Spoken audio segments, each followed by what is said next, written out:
I've been playing video games for 6 hours now. I wish there was something else I could be doing with my time to improve my life.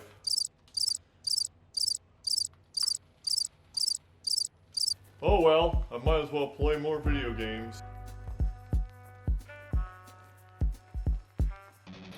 Oh yeah, totally, bro. Yeah.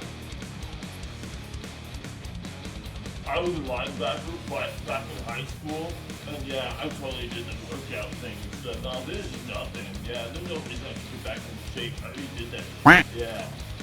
I already did that stuff, yeah, bro. I totally kidding you, bro.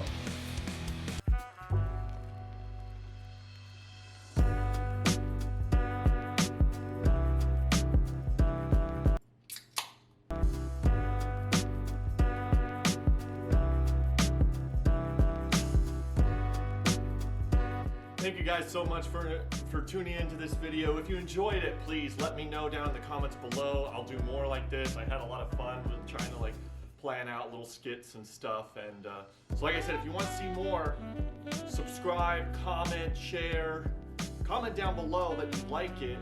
And then let me know if you want to see another top 5 or top 5 things that I wish I knew before I started working out, or top 5, maybe top 5 equipment I want to get, or top 5 reasons. Anyways, thank you guys for tuning in, and until next time, this has been Mountain Man.